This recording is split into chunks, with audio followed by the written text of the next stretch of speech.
We have another good matchup in the SWAC this week. Jackson State, who debuted a new quarterback last week, is taking on UAPB, who has been struggling this season. But like we said several times on the show, Wilton, it's any given Saturday. What are you looking out for in this matchup? I'm looking out to see how Jacobian Morgan, follows up that first performance as a starter after, getting the win against Mississippi Valley last week.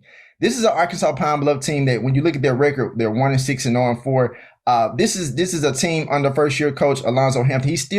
They're still finding their identity in what Arkansas Pine Bluff football would look like under his regime.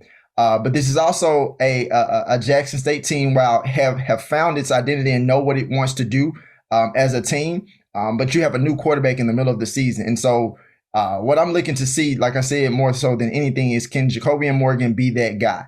And for all practical purposes, what we saw against Mississippi Valley last week, he has all the skills to do that. You're talking about, a former Syracuse player, Syracuse transfer.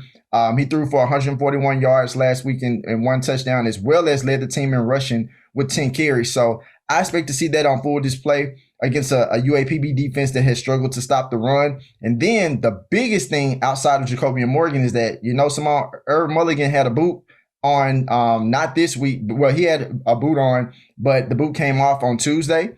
He was battling with that ankle injury. So could we see an Irv Mulligan appearance in this game? It certainly would help for Jackson State. But if not, obviously there are other running backs in Desmond Moultrie and Ahmad Miller that can get the job done. But it would certainly help if they had Irv Mulligan back in the starting lineup. And of course, Jackson State's defense, limit the penalties, be consistent on third downs and getting UAPB off of the field. And I think Jackson State gets a win in this one by no more than 17 to 21 points.